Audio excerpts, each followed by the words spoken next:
Welcome to Cartoon Hunger. Please subscribe our channel.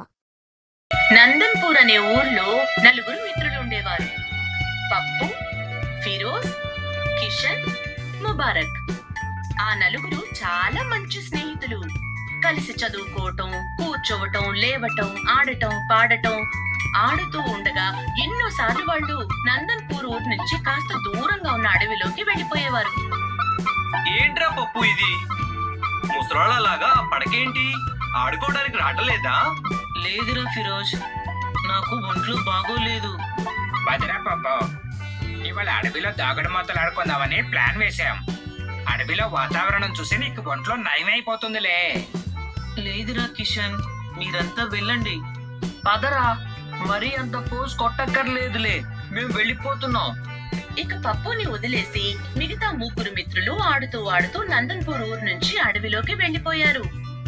అక్కడ దాగుడు మూతలు ఆడుతూ ఒక చెట్టు వెనకాలే వెళ్లి దాక్కుండిపోతే మరొకరు ఒక గుంతలో దాక్కుని ఉండిపోయాడు.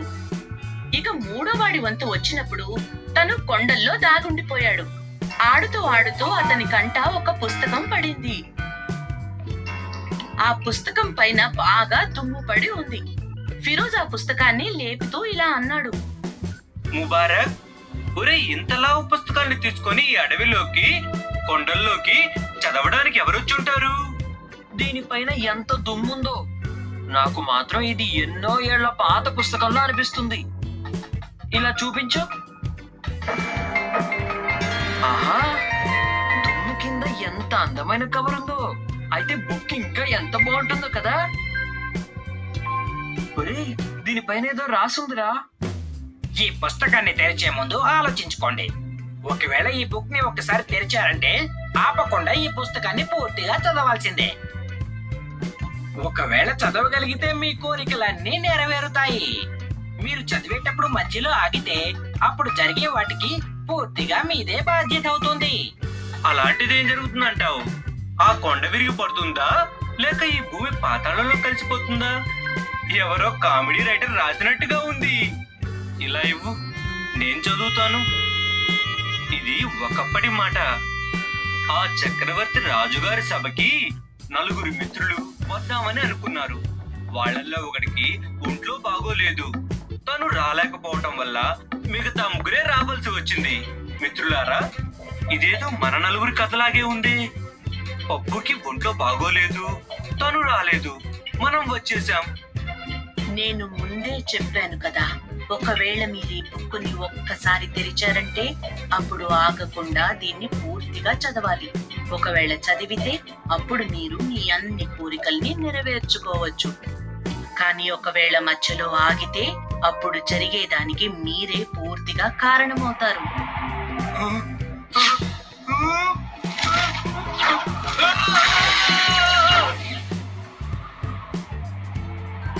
ఇలా జరిగిందేంటి ముబారక్? ఫిరోజ్ ఎక్కడికి వెళ్ళిపోయాడు? వాడి పుస్తకం లోపలికి వెళ్ళిపోయాడు. బాబోయ్, ఇప్పుడు మనం వాళ్ళ అమ్మకి ఏమని సమాధానం చెప్తాం? కిషన్, ముబారక్, ఫిరోజ్ ఎక్కడున్నాడు? ఆంటీ, ఫిరోజ్ ఈ పుస్తకాన్ని మాకు ఇచ్చేసి వాడి ఇంటికి వచ్చేసాడు. ఇంటికా? కానీ తను ఎప్పటిదాకా ఇంటికి రాలేదే.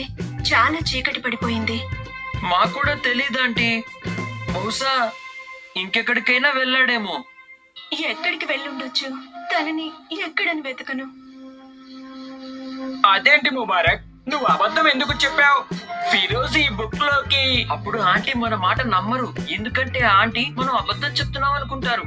రేపొద్దుటి కల్లా ఫిరోజ్ ఇంటికి చేరకపోతే అప్పుడు ఆంటీ గొడవ చేసేస్తారు. తను మనతో పాటు ఆడుకోవడానికే వచ్చాడు. డోంట్ వరీరా, రాత్రి నేను డాబా మీద కూర్చొని ఈ పుస్తకం మొత్తం చదివేస్తాను. అక్కడికి వచ్చి నన్ను డిస్టర్బ్ చేసే వాళ్ళు ఎవరూ లేరు. బుక్ పూర్తి కాగానే చూద్దాం ఏం జరుగుతుందో. అర్ధరాత్రి ఇంట్లో అందరూ పడుకున్న తర్వాత ముబారక్ పుస్తకాన్ని తీసుకుని డాబా పైకి వెళ్ళిపోయాడు. ఇక దాన్ని చదవటం మొదలు పెట్టాడు. ఇక్కడ అతన్ని డిస్టర్బ్ చేసేవాళ్ళు ఎవ్వరూ లేరు. మెల్లిమెల్లిగా రాత్రి పూర్తయ్యేలోగా తన పుస్తకంలో ఉన్న పేజీలన్నీ కూడా పూర్తయిపోతున్నాయి. తను లోపల చాలా సంతోషంగా ఉన్నాడు. తను పూర్తి పుస్తకాన్ని చదివేసేశాను అని. కానీ అప్పుడే గట్టిగా ఊపిరి పెద్ద గాలి వీచింది. అలాగే చూస్తూ ఉండగానే పెద్ద వాన మొదలు దృష్టి మళ్ళీపోయింది. ఆ పుస్తకం సగానికి తెరుచుకునుంది. ఆ పెద్ద ఖాళీలోకి ముబారక్ మాత్రం వెళ్ళిపోయాడు. తను వెళ్ళిపోగానే ఆ పుస్తకం మోసుకుపోయింది. ఆ పుస్తకం అలాగే రాత్రంతా డాబా మీదే ఉండిపోయింది. కిషన్ పొద్దున్నే లేచి ముబారక్ గదిలోకి వెళ్ళాడు.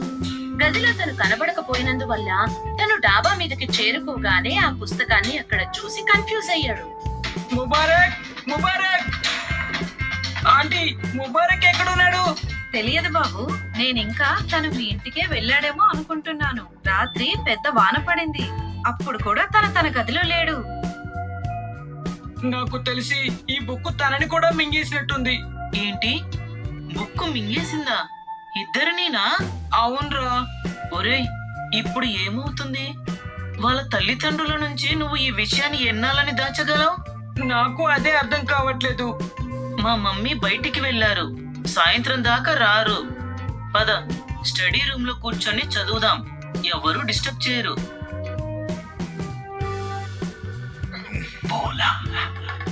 Hello, Sheela this side. Me company నుంచి ఫోన్ తీసుకున్నాను, అది ఆన్.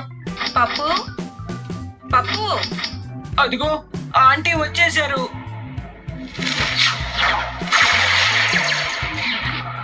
ఏమైంది పప్పు? కిషన్ ఎక్కడున్నాడు? నువ్వెందుకు కేక పెట్టావు? ఏం లేదమ్మా, చదువుతూ ఉండగా కునుకు వచ్చేసింది. ఒక భయంకరమైన కల వచ్చింది. అలా అమ్మతో ఏదో సాకు చెప్పి పప్పు బుక్ ని తీసుకుని ఇంట్లో నుంచి బయటకొచ్చేశాడు. ఆ బుక్ ఇప్పటికీ తన ముగ్గురు మిత్రుల్ని మింగేసింది. తనకి అసలు అర్థం కావట్లేదు. తను ఆ బుక్ ని తీసుకుని ఎక్కడికి వెళ్లి చదివితే తనని ఎవ్వరూ డిస్టర్బ్ చెయ్యకుండా ఉంటారో ఆలోచిస్తూ ఆ బుక్ ని పట్టుకుని తిరుగుతూ ఉండగా ఉన్నట్టుండి తన దృష్టి అక్కడున్న ఒక ఖర్జూరపు చెట్టు మీద పడింది. తను దాన్ని చూస్తూ ఏమన్నాడంటే, ఇక ఇది ఒక్కటే దారి.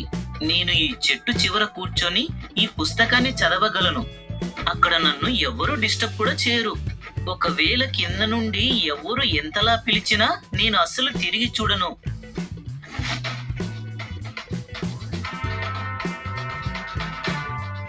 ఒరే పప్పు బాబు, నువ్వు అక్కడేం చేస్తున్నావు? కింద పడిపోతావు, జాగ్రత్త. కిందికి రా.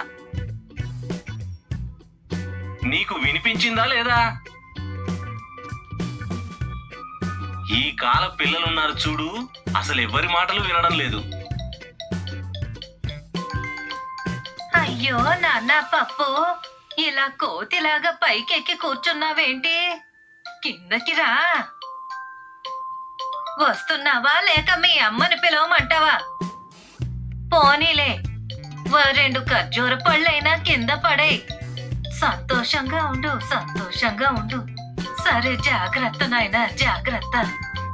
ఇక మెల్లిగా పప్పు ఆ పుస్తకాన్ని పూర్తిగా చదివి ఆఖరి పేజీ కూడా పూర్తవ్వగానే అందులోంచి ఏవో మాటలొచ్చాయి.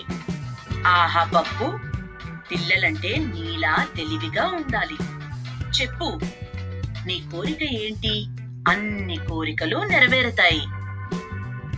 నా మొదటి కోరిక, నన్ను నా మిత్రులందరితో పాటు క్షేమంగా మమ్మల్ని కిందికి పంపించాలి.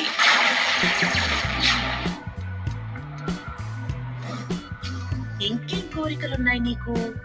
పుస్తకాన్ని చదవాలన్న షరతు చాలా కష్టంగా ఉంది.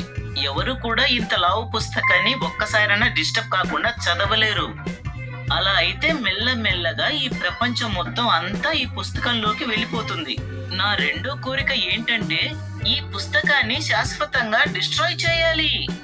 పప్పు అలా అన్నాడో లేదో ఆ పుస్తకానికి నిప్పంటుకుంది. అలా వాళ్ళు చూస్తూ ఉండగానే ఆ పుస్తకం బూడిదగా మారిపోయి మట్టిలో కలిసిపోయింది.